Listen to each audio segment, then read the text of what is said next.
Balik lagi di channel Baba Education. Nah, sekarang kita akan membahas kalau yang kemarin itu ANOVA two-way tanpa interaksi ya. Jadi kalau sekarang adalah ANOVA two-way tapi dengan interaksi. Kalau ditanya apa sih bedanya interaksi dengan tanpa interaksi? Nah, kalau dengan interaksi, eh, oh yang tanpa dulu. Kalau yang tanpa interaksi itu dia bentuk tabelnya adalah nih seperti ini. Jadi antara faktor A dan faktor B itu hanya memiliki satu jenis sampel. Nih, faktor B ada 6 macam.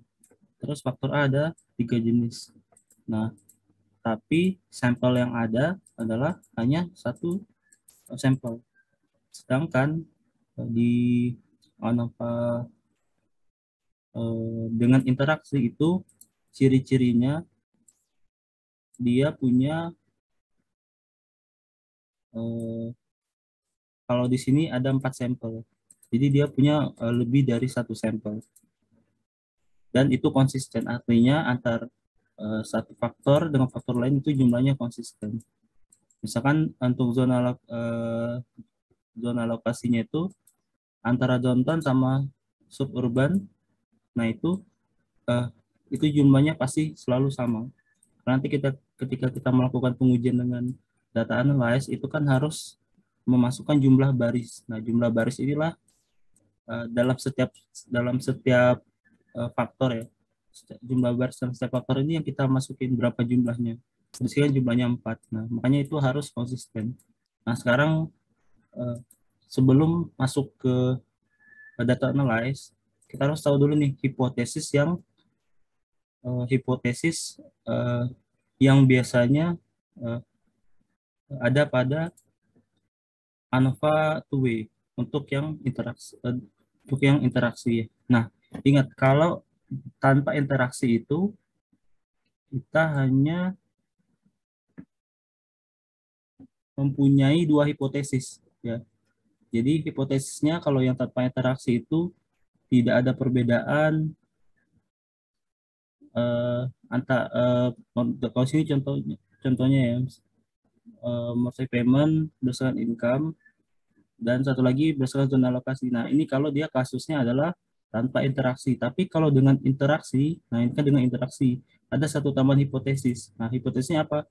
Yaitu tidak ada interaksi antara faktor A dan faktor B.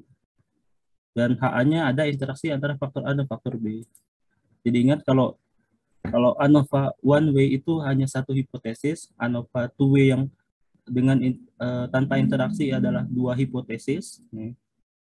Nah, untuk yang ANOVA two way yang dengan interaksi, nah, itu ada tiga hipotesis. Jadi jangan lupa. Nah, setelah kita tahu hipotesisnya, maka kita bisa melakukan pengujian. Nah, ini dipastikan tidak ada kemerge selnya ya. Jadi benar-benar harus dilihat nih.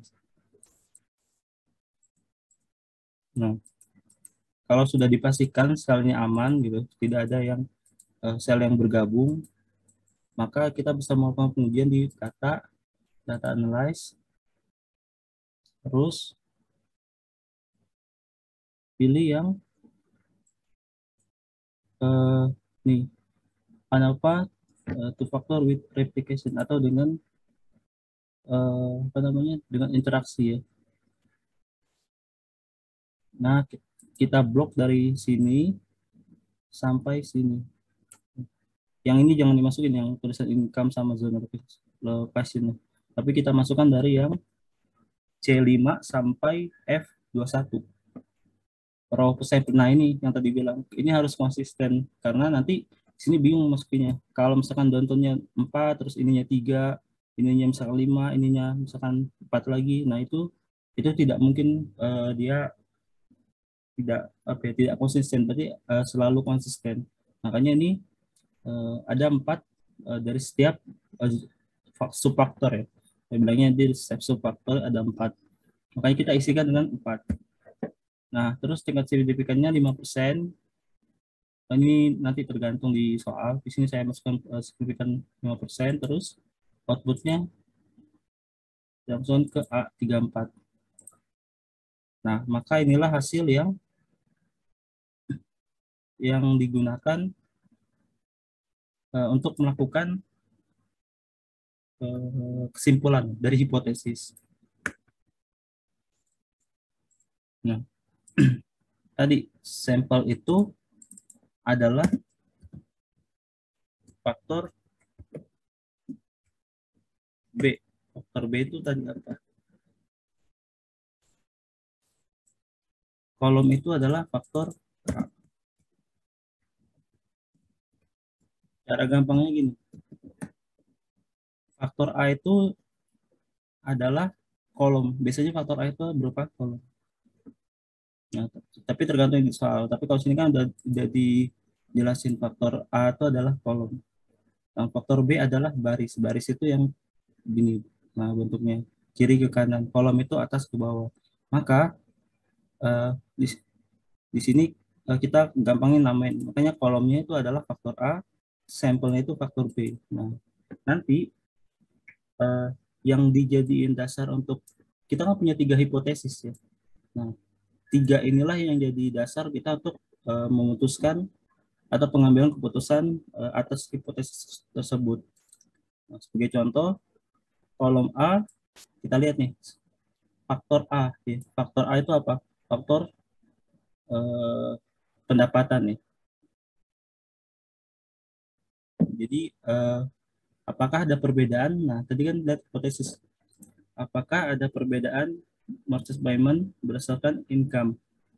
Nah, kita lihat caranya yaitu dengan melihat F tabel dan F hitung atau F value. Nah, kita ambil contoh satu pakai F tabel dan F hitung. Nah, ketika F hitung lebih besar dari F tabel, maka H0 ditolak. Atau ketika P value kurang dari signifikan 5%, maka H0 ditolak. Nah, artinya di sini kan dua-duanya menunjukkan hal penolakan H0. Maka berarti kesimpulan untuk faktor A adalah ini.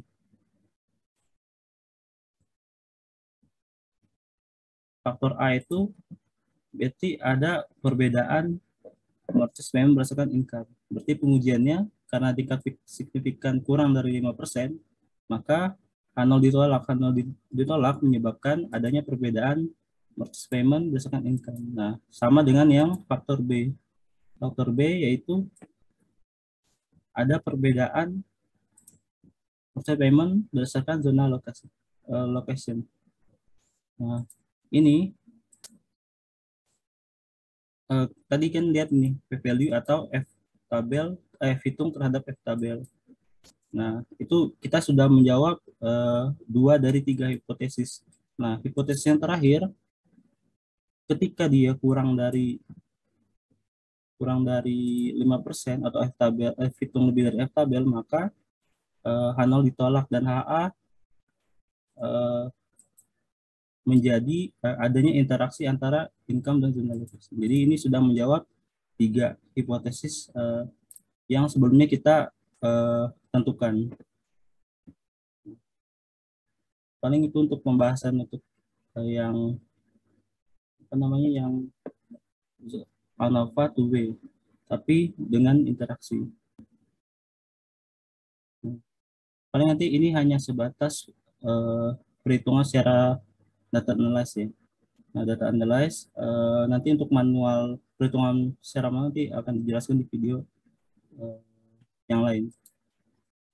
Nah, terus catatan satu lagi,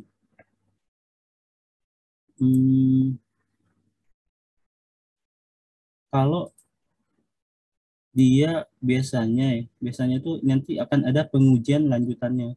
Terutama ketika dia eh, kalau dia interaksinya itu adalah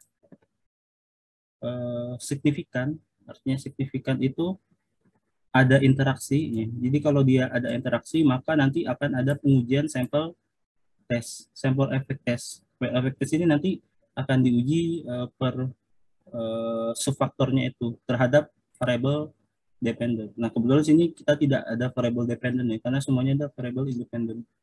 Jadi pengaruh X terhadap Y. Nah, Y-nya itu kita di sini disoalin kita nggak bisa menghitung gitu, karena tidak diketahui di soal. Tapi nanti kalau emang ada faktor Y-nya, maka itu bisa kita uh, gunakan namanya adalah sample effect test.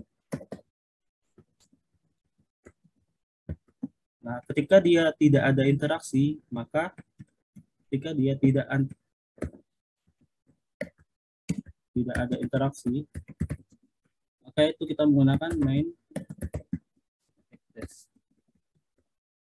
Mungkin untuk penjelasan terkait sample effect test dan main effect test itu nanti akan coba dijelaskan di video berikutnya atau video yang lainnya. Sekian dulu untuk yang pembahasan kali ini. Terima kasih.